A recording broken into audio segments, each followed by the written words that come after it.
तो दोस्तों आप सब कैसे हैं? आप सबका पढ़ाई कैसा चल रहा है? बोर्ड का प्रिपरेशन और खास करके आप लोगों को जो प्रैक्टिकल होने वाले हैं एक्सटर्नल जो आपके स्कूल में आएंगे सीबीएसई के तरफ से, उनके टेस्ट जो है अकाउंट्स में कितने मार्क्स का है? 12 मार्क्स का। जो चैप्टर कवर कौन कौन सा करता है? आपका अकाउंटिंग रेशियो और साथ ही साथ कैश फ्लो स्टेटमेंट। तो सबसे पहले ज़्यादा वेटेज किसका है? कैश फ्लो स्टेटमेंट का।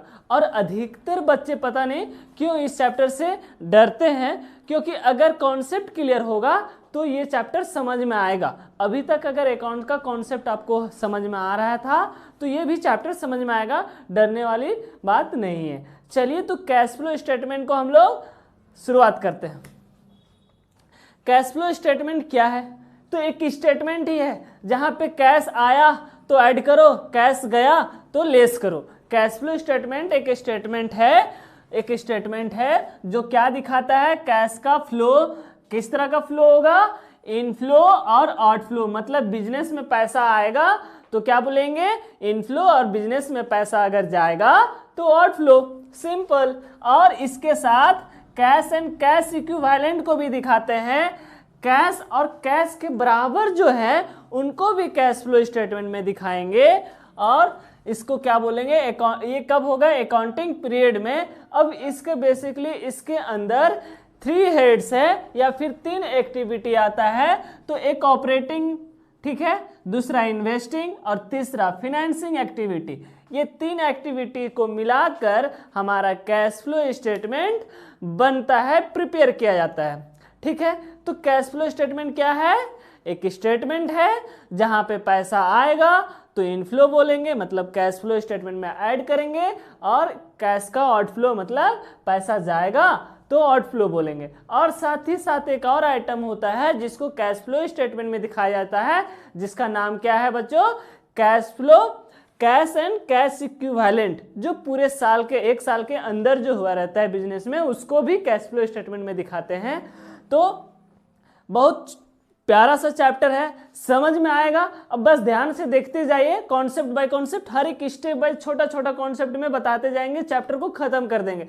समझ में भी पता भी नहीं चलेगा कि कब स्टार्ट हुआ और कब खत्म हो गया। ठीक है, तो ये बेसिकली 2 मेथड से बनाया जाता है। कैश फ्लो स्टेटमेंट कितने मेथड से बनाया जाता है? तो 2 मेथड से। कौन कौन सा मेथड है? तो डायरेक्ट मेथड है और दूसरा इनडायरेक्ट मेथड है। लेकिन आपको कौन सा मेथड से पढ़ना है? आपका सिलेबस में कौन सा मेथड है? तो इनडायरेक्ट मेथड से कैश फ्लो स्टेटमेंट को बनाया जाएगा। ठीक है, इतना आपको समझ में आ रहा है कि हम क्या बोले अभी तक? इसका बेसिकली कितने हेड है? तो 3 हेड है, अभी बताए थे। Cash flow from operating activity, investing activity और फिनेंसिंग एक्टिविटी। इसका मतलब जो है आने वाले समय में हम बताएंगे डिटेल में, इसीलिए बस अभी कितने हेड पे है? तो 3 हेड्स पे, क्योंकि वीडियो को लंबा नहीं बनाना है और ज़्यादा छोटा भी ना हो और समझ में आए हर एक चीज़। इसीलिए जब यहाँ पे पहुँचेंगे तो इसके बारे में अच्छे से आपको बताएंगे। कौन कौन सा? ऑपरेटिंग एक्टिविटी, इन्वेस्टिंग एक्टिविटी और फिनेंसिंग एक्टिविटी। बिजनेस के अंदर 3 तरह का हर एक एक्टिविटी को कैटेगराइज मतलब क्लासीफाई किया गया है, ऑपरेटिंग, इन्वेस्टिंग और फिनेंसिंग। तो चलिए हम लोग डायरेक्टली थ्योरेटिकल ना होके प्रैक्टिकल पे बात करते हैं कि कैश फ्लो स्टेटमेंट बनाने के लिए सबसे पहला रिक्वायरमेंट किस चीज का होता है इस चैप्टर में। तो सबसे पहला रिक्वायरमेंट होता है आपको नेट प्रॉफिट कैलकुलेट कीजिए। कौन सा? Before tax. Before tax and extraordinary item जो है वो वाला हमको कैलकुलेट करना पड़ेगा। अब इसको कैलकुलेट कैसे करते हैं? तो एक छोटा सा पहले फॉर्मेट को हम समझाते हैं, एक्सप्लेन करते हैं कि क्या क्या इसमें ऑलमोस्ट सारे चीज हम कवर करेंगे और क्वेश्चन इससे रिलेटेड करेंगे, तो हम लोग को काफी समझ में आएगा अच्छे से। ठीक है, तो सबसे पहला स्टेप क्या है? नेट प्रॉफिट निकालना है before tax and extraordinary item. Before का मतलब पहले वाला, ऐसा प्रॉफिट निकालिए जिसमें अभी तक टैक्स नहीं दिए हैं, वो प्रॉफिट निकालना पड़ेगा। तो चलिए आगे देखते हैं। तो सबसे पहला आपको जो बैलेंस शीट के लिए इस क्वेश्चन में आपको दिया क्या रहेगा? बेसिकली नॉर्मल इंफॉर्मेशन की तरह बैलेंस शीट दिया रहेगा। सबसे पहला आपको net profit before tax and extra ordinary, मतलब ऐसा प्रॉफिट जिसमें टैक्स डिडक्ट करना बाकी हो, वो प्रॉफिट निकालना है। ठीक है, समझ पा रहे हैं आप लोग ना? तो देखिए अब उसके लिए क्या करना पड़ेगा, आपको डिफरेंस बिटवीन किसका निकालना पड़ेगा, ओपनिंग और क्लोजिंग बैलेंस का। बैलेंस शीट पे आपका 2 ईयर का डाटा दिया रहता है, तो ये कहाँ से पता चलेगा, वहां पे नेट प्रॉफिट लिखा हुआ होगा या फिर बैलेंसिंग लिखा हुआ होगा, उसका डिफरेंस लेंगे। मतलब अब यहाँ पे डिफरेंस लेंगे, क्यों, क्योंकि इस साल का करंट का कैसे पता चलेगा, अगर प्रीवियस ईयर का प्रॉफिट अगर 1 लाख है और आज अब नेक्स्ट ईयर का एंडिंग में दिख रहा है 3 लाख, तो कितने कमाए इस साल, 2 लाख, क्योंकि हमको जो भी लिखना है कैश फ्लो स्टेटमेंट में उस पर्टिकुलर उस करंट ईयर के रिगार्डिंग लिखना है, तो उसका पहले प्रॉफिट लिखेंगे जो सिर्फ प्रॉफिट है, ओपनिंग बैलेंस और क्लोजिंग बैलेंस का डिफरेंस लिखेंगे। उसके बाद देखेंगे सरप्लस, क्यों, क्योंकि नेट प्रॉफिट जहां पे लिखा हुआ तो नेट प्रॉफिट एक्चुअल में उसका नाम दे दिया गया, लेकिन प्रॉफिट का और भी डिवाइड, जब प्रॉफिट होता है बिजनेस में तो वो भी और भी अलग अलग तरीके के नाम से बांटा जाता है। मतलब जो रिजर्व होता है वो किसका पार्ट होता है, प्रॉफिट का ही ना। तो हमको तो अभी निकालना है नेट प्रॉफिट बिफोर टैक्स। अरे तो जब तक टैक्स देंगे ही नहीं तब तक उसके बाद प्रॉफिट डिविडेंड या रिजर्व कैसे क्रिएट कर लेंगे, तो हमको रिवर्स आना पड़ेगा, रिवर्स। तो इसीलिए नेट प्रॉफिट भी हम सबसे पहले ओपनिंग और क्लोजिंग के निकालने के बाद हम देखेंगे रिजर्व और सरप्लस। सॉरी, ये कहां पता चलेगा, बैलेंस शीट पे दिया रहेगा, वहां पे रिजर्व और सरप्लस का और 2 कॉलम रहेगा, उसमें भी डिफरेंस लिखेंगे। अगर रिजर्व और सरप्लस पहले आपका 2 लाख रुपया था, आज 5 लाख हो गया, तो इस साल कितना रिजर्व बनाए आप, समझ में आ रहा है ना। 5 लाख से माइनस कर देंगे 2 लाख, तो पता चल जाएगा कि इस करंट ईयर का रिजर्व कितना बना है। तो कितना बनाए बच्चों, 3 लाख। तो यहाँ पे 3 लाख को भी ऐड करेंगे कहीं नहीं। इसके बाद ऐसा कौन कौन सा आइटम होगा जो tax net profit before tax में आएगा, इससे ज्यादा आइटम नहीं पूछा जाएगा क्लास 12 के लेवल में, ठीक है। तो सबसे पहले देखेंगे डिविडेंड, डिविडेंड फाइनल और propose dividend during the year. अब हम सबसे पहले अभी तक में क्या क्या किए, ध्यान से देखो। सबसे पहले क्या किए, बैलेंसिंग निकाले ओपनिंग और क्लोजिंग का, उसके बाद सरप्लस देख लिए, उसका भी बैलेंसिंग किए, डिफरेंस लिखे। इसके बाद ये बताइए कि डिविडेंड कब देते हैं, टैक्स के देने के बाद डिविडेंड देते हैं ना शेयर होल्डर को, तो टैक्स देने के लिए तो प्रॉफिट बाद वाला है और हमको निकालना है पहले वाला, तो उस इसी कारण हम इसको क्या करेंगे, प्लस करेंगे। तो प्लस करेंगे, लेकिन यहाँ पे देख रहे हैं फाइनल और प्रपोज, मतलब ये कहीं ना कहीं फाइनली दे दिया गया है, ठीक है, इसीलिए ये बोला गया। दूसरा interim dividend paid during the year. अब ये बताइए कि इस साल कमाएंगे तो नेक्स्ट ईयर उसका प्रॉफिट मतलब बटेगा ना। अब बिजनेस बंद, 1 साल का जो बुक्स ऑफ अकाउंट बंद होता है वो कब बंद होता है, तो 31 मार्च को।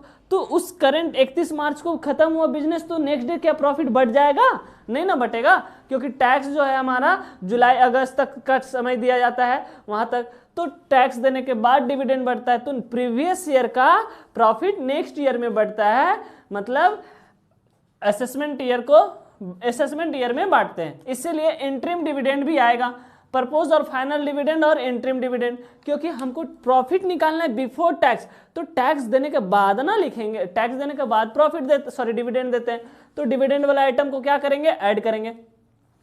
अब और भी किसी तरह से बैलेंस शीट पे अगर आपका रिजर्व दिया हुआ है तो वो भी हमको ऐड करना पड़ेगा, क्योंकि उसमें भी 2 ईयर का कॉलम है, उसके डिफरेंस भी होगा, वो भी रिजर्व लिखेंगे, क्योंकि वो भी करंट ईयर का प्रॉफिट का पार्ट है, जो कि हमको नेट प्रॉफिट बिफोर टैक्स हमको ध्यान में रखना पड़ेगा सबसे पहले कि हम निकाल क्या रहे हैं, net profit before tax and extraordinary item. अब ये बताइए provision for tax made during the year, ये भी आएगा, provision made for during the year, मतलब हम पहले ही उसको दिखा रहे हैं। अब ये बताइए कि आप क्लास 11 में ट्रेडिंग और पीएनएल देखे होंगे, तो पीएनएल में क्या दिखाते हैं, इनडायरेक्ट एक्सपेंस। तो हम क्या बोलता है कंजर्वेटिज्म कॉन्सेप्ट, कि अगर आपको भविष्य में लगता है कि नुकसान होगा फर्म में, बिजनेस में, तो उसको रिकॉर्ड कर सकते हैं। तो अब रिकॉर्ड कर दिए हैं, उसके बाद हमको कैलकुलेट करना net profit before tax and extraordinary item. समझ पा रहे बात को, तो इसीलिए हम क्या करेंगे, ये जो प्रोविजन फॉर टैक्स है, मतलब कंपनी मान रहा है इस ईयर कि हमारा टैक्स, मतलब हमको इतना टैक्स पे करना पड़ सकता है सरकार को, क्या अभी तक दिए हैं, इसके कारण प्रॉफिट घटा हुआ है कि नहीं घटा हुआ है। अब ये जो हम लोग हकीकत हुआ नहीं, हम लोग मान चुके हैं, एज्यूम कर रहे हैं, कंजर्वेटिज्म कॉन्सेप्ट पे अप्लाई करके, अकाउंटिंग का प्रिंसिपल यूज करके, तो उसको भी हम लोग क्या करेंगे, ऐड करेंगे। और एक और चीज देखिएगा आप, जो debit expense statement of profit and loss, क्यों? क्योंकि आप सिंपल बताइए कि रेवेन्यू और एक्सपेंस दिखाते हैं कहीं ना कहीं, डायरेक्ट एक्सपेंस और इनडायरेक्ट इनकम दिखाते हैं। अब अगर एक्सपेंस वाला आइटम अगर ज्यादा ऐड करेंगे तो क्या प्रॉफिट कम होगा कि ज्यादा होगा? सिंपल, एक्सपेंस अगर ज्यादा दिखा देंगे तो प्रॉफिट मेरा कम होगा कि नहीं होगा? तो और भी ऐसा कुछ आइटम होगा जो प्रॉफिट से कम कर रहा होगा, उसको क्या करेंगे, ऐड करेंगे। कौन सा आइटम? डेबिट साइड वाला प्रॉफिट एंड लॉस जो क्लास 11 में पढ़े हैं उसमें उसके आइटम अगर डेबिट साइड वाला अगर कुछ और भी मेंशन होगा तो उसको क्या करेंगे, ऐड करके हम निकाल लेंगे। Net profit before tax and extraordinary item का एक एडिंग वाला पार्ट हो गया। मतलब इससे ज्यादा पॉइंट नहीं बनाया जा सकता है क्लास 12 के लेवल में, ठीक है। इसके बाद आते हैं, इसके बाद बोला जा रहा है कि अब उसके बाद क्या करना होगा, रिफंड ऑफ इनकम टैक्स। अब ये बताइए, आज प्रॉफिट पिच क्या होता है, इस ईयर कमाया फर्म तो नेक्स्ट ईयर टैक्स देता है ना, तो टैक्स अगर वो जमा किया और उसके बाद सरकार रिफंड कर रही है तो वो तो नेक्स्ट ईयर में टैक्स रिफंड मिल रहा है, लेकिन वो प्रॉफिट किस ईयर का है, प्रीवियस ईयर का ना, तो हमको तो इस ईयर का निकालना होगा क्योंकि पर्टिकुलर ईयर का निकाल रहे, करंट ईयर का, इसीलिए टैक्स रिफंड जो है उसको भी लेस करते। समझ आ रहा है ना विशाल? चलिए आगे देखते हैं। Refund of income tax minus करेंगे, और भी कोई आइटम जिस तरह से डेबिट वाला आइटम को हम लोग प्लस करते थे क्योंकि रेवेन्यू एक्सपेंस जो आइटम है उसके कारण प्रॉफिट कम होता है, इसी तरह अगर इनकम के साइड मतलब इनडायरेक्ट इनकम या डायरेक्ट इनकम बोल लो, वो सारा आइटम से क्या होता है, इनकम बढ़ जाता है, लेकिन वो करेंट ईयर का ना हो तो उसको क्या करना पड़ेगा, लेस करेंगे। तो ये सारे आइटम को करने के बाद आपका जो निकलेगा net profit before tax and extraordinary item, ऐसा प्रॉफिट निकलेगा जो टैक्स नहीं दिए हैं। अब हकीकत वाला टैक्स आ गया। अब इसके बाद स्टेप बाय स्टेप हम लोग कैश फ्लो स्टेटमेंट में करेंगे। सबसे पहला काम जो होता था उसका फॉर्मेट हम लोग देख लिए, अब इसको नोट कर लीजिएगा, वीडियो को पॉज करके इसके बाद आगे देखिएगा, ठीक है। चलिए, तो इसके बाद हम लोग क्या करते हैं, एक क्वेश्चन करते हैं इससे रिलेटेड, ताकि पता चले कि इसको, अब तो हम कॉन्सेप्ट देख लिए कि क्यों प्लस कर रहे क्यों माइनस कर रहे, इससे रिगार्डिंग एक क्वेश्चन करेंगे तो हमारा कॉन्सेप्ट जो है और अच्छे से क्लियर होगा, ठीक है। तो आपका टीएस अग्रवाल का इलस्ट्रेशन 21 आप अगर ओपन करेंगे तो भी दिख जाएगा, और बाकी हम क्वेश्चन भी कहीं ना कहीं यहाँ पे बोर्ड पे मेंशन कर रहे हैं और उसके बाद क्वेश्चन बनाएंगे, ठीक है। तो इस फॉर्मेट को हम कहीं ना कहीं ऐसे ही रहने दे रहे हैं ताकि क्वेश्चन को मेंशन करने के बाद आप ऐसा करेंगे, कपड़ा देना, तो क्वेश्चन जो है डिटेल में हम एक शॉर्ट में लिख दे रहे हैं और इसी में पुट करके आपको बता रहे हैं कि कैसे क्वेश्चन को सॉल्व किया जाता है। इलस्ट्रेशन 21, इसमें क्या दिया हुआ है, आपका बैलेंसिंग दिया हुआ है। क्वेश्चन इधर नोट कर लेते हैं, इलस्ट्रेशन 21, जहां पे आपका क्वेश्चन में दिया हुआ है ओपनिंग और क्लोजिंग दिया हुआ है, ठीक है।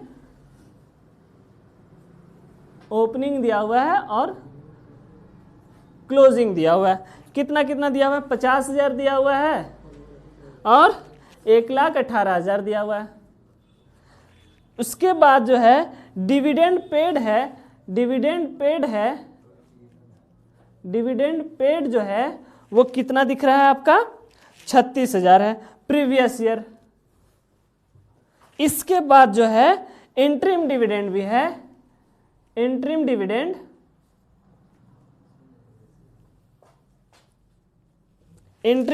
जो है आपका कितना दिया हुआ है, 45,000 दिया हुआ है, ठीक है। इसके बाद आपका ट्रांसफर रिजर्व भी है, क्वेश्चन में दिया रहेगा, आपको चिंता करने का जरूरत नहीं है, बस आपको ध्यान में रखना है कॉन्सेप्ट कि इसके कारण हमारा प्रॉफिट क्या होगा, ठीक है, प्रॉफिट में क्या इफेक्ट आएगा। इसके बाद प्रोविजन फॉर टैक्स भी है, प्रोविजन फॉर टैक्स भी है। अब प्रोविजन फॉर टैक्स जो है वो कितना है, 75,000 है।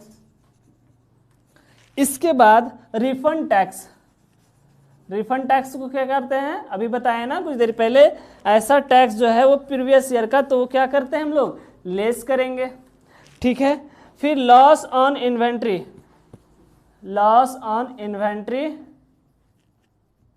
ड्यू टू फायर, मतलब आग लग जाने के कारण इन्वेंट्री का लॉस हो चुका है। कितने का हुआ है?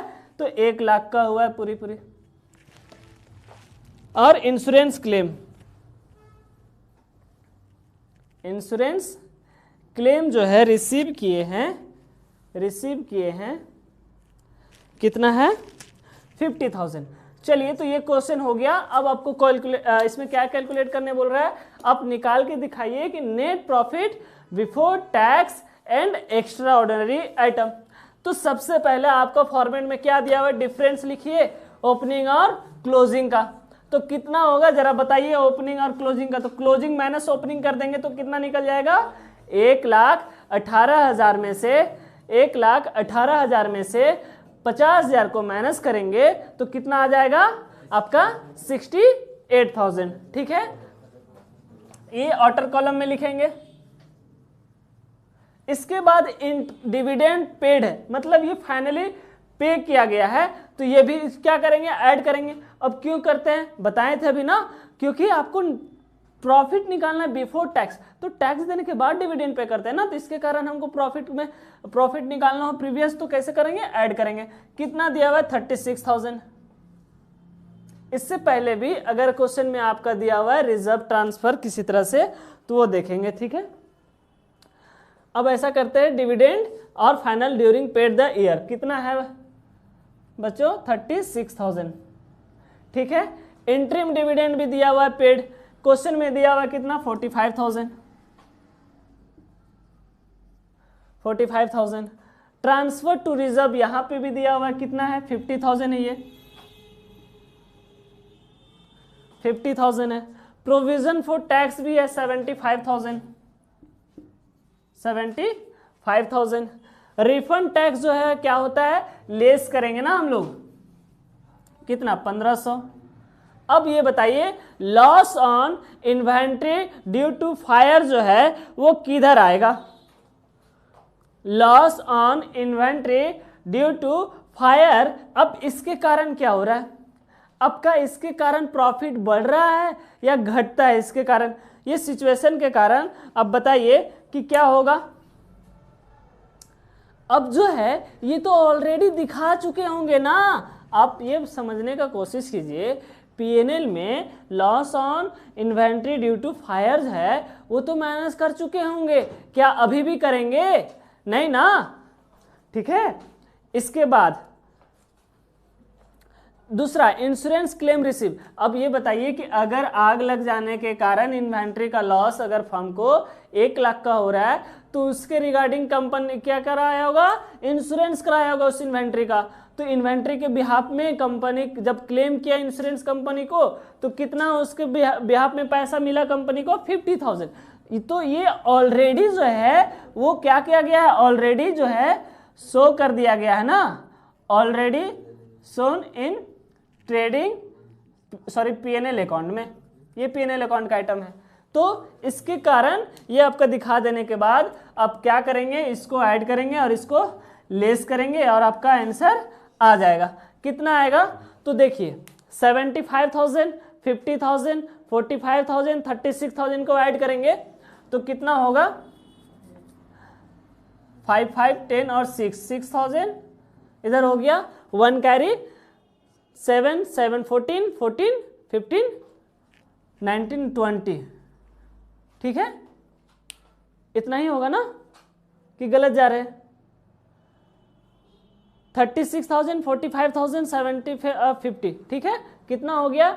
2,06,000। अब 2,06,000 में 1,15,000 को लेस करेंगे और हमारा net profit before tax and extraordinary item आ जाएगा। तो चलो देखिए 68,000 है, 68 8 और 6 कितना होता है? 14। तो 14 और कितना हो जाएगा? 74,000। 74,000 2,74,000 में 1,500 को माइनस कर देंगे। 15,000 को माइनस कर 1,500 को माइनस करेंगे तो कितना होगा? 2,74,000 में 74 तो 2,72,500। ये आपका निकल गया net profit before tax and extraordinary item. ठीक है,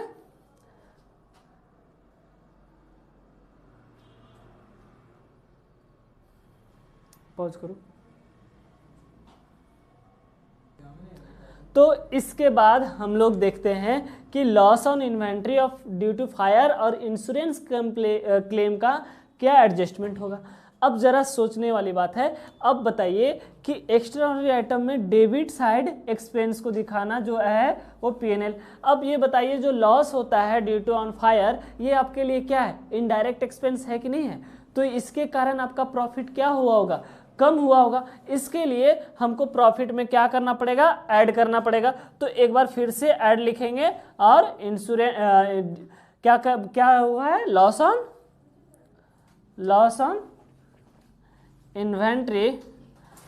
इन्वेंट्री ड्यू टू फायर, मतलब आग लगने के कारण गुड्स का लॉस कितना हो गया, 1 लाख। तो 1 लाख का क्या करेंगे, ऐड करेंगे, क्योंकि ये किधर का पार्ट है, P&L, जिसके कारण प्रॉफिट क्या हुआ होगा, कम हुआ होगा। इसलिए हम उसको क्या करेंगे, ऐड करेंगे और लेस। इसको जब हम क्लेम में डालें, इंश्योरेंस क्लेम में, तो कितना मिला, इंश्योरेंस क्लेम कितना, उस गुड्स को आग लगने के कारण जब हम कंपनी को क्लेम किए तो कितना पैसा रिटर्न मिला, 50,000। तो ये हमारा इनडायरेक्ट इनकम हुआ, तो इसके कारण प्रॉफिट बढ़ गया होगा। तो इससे पहले क्या लिखे थे हम लोग यहाँ पे, जो भी हमारा लेस साइड में अगर जिस तरह से ऐड होता है डेबिटेड आइटम, तो लेस होगा आपका क्रेडिटेड आइटम। क्योंकि इंश्योरेंस क्लेम जो पैसा मिला कंपनी को 15,000, वो किधर दिखाया जाता है, ट्रेडिंग P&L का आपका क्रेडिट साइड, जिसके कारण प्रॉफिट क्या हुआ होगा, बढ़ गया होगा। तो अब हम लोग क्या करेंगे कि अब टोटल कैलकुलेट करके हम निकाल लेंगे net profit before tax and extraordinary item. तो क्या लिखेंगे, net profit before tax and extraordinary item. अब ये कितना हो जाएगा, 2,06,000 में से 1 लाख और ऐड करेंगे और 50,000 और 1,500 को लेस करते हैं, तो कितना आएगा, 3,22,500। तो अभी तक में हम लोग इस चैप्टर में क्या क्या पढ़े, जरा क्विक रिवाइज कर ले। चलिए देखते हैं। कैश फ्लो स्टेटमेंट जो है एक स्टेटमेंट है जहां पे कैश का आउटफ्लो और इनफ्लो दिखाया जाता है, और साथ ही साथ कैश एंड कैश इक्विवेलेंट का चीज को भी दिखाते हैं। अब इसके अंदर कितने हेड थे, 3 हेड थे, operating activity, investing activity, financing activity. और इसका कितना मेथड है, 2 मेथड है बनाने का, डायरेक्ट मेथड और इनडायरेक्ट मेथड। लेकिन आपका सिलेबस में किस मेथड से पूछा जाएगा, इनडायरेक्ट मेथड से। तो सबसे पहले कैश फ्लो स्टेटमेंट का सबसे पहला पार्ट होता है, आपको डिटरमाइन करना है net profit before tax and extraordinary item. तो अब इसमें यही करते हैं, जिस भी एलिमेंट, कोई भी चीज से अगर प्रॉफिट आपका कम हो रहा है तो उसको ऐड कर देंगे, और जिसके भी कारण प्रॉफिट बढ़ रहा होगा गलती से तो उसको लेस कर देंगे। तो यहाँ पे जो भी हुआ, सबसे पहला क्या किए, ओपनिंग और क्लोजिंग को माइनस करके अब करंट ईयर का दिखा दिए प्रॉफिट। उसके बाद रिजर्व एंड सरप्लस दिखा दिए, डिविडेंड पेड दिखा दिए, इंटरिम पेड दिखा दिए, ट्रांसफर टू रिजर्व भी दिखा दिए, provision for tax during the made year इसको भी दिखा दिए। क्योंकि इस सब के कारण आपका प्रॉफिट क्या हो रहा था, कम हो रहा था। ऐसा प्रॉफिट जो बिफोर टैक्स वाला हो इसलिए ऐड किए, और ऐसा आइटम जिसके कारण प्रॉफिट बढ़ गया था ड्यू टू अनसर्टेन रीजन, उसको लेस करने के बाद हमारा निकल गया net profit before tax and extraordinary item. तो इसके बाद हम लोग का क्या होगा, तीनों हेड का क्वेश्चन करेंगे और उसके बाद फाइनली एक बड़ा सा क्वेश्चन करेंगे और ये चैप्टर को कंप्लीट करेंगे। और आपको अच्छा लगा हो, इस वीडियो समझ में आया हो तो लाइक कीजिए, कमेंट कीजिए और सब्सक्राइब भी कीजिए। और अगर कुछ ना समझ में आए तो कमेंट बॉक्स में कमेंट कीजिए, ताकि इसके आने वाला वीडियो में आपको हम एक्सप्लेन कर सके उस पॉइंट को लेके। ठीक है, थैंक यू।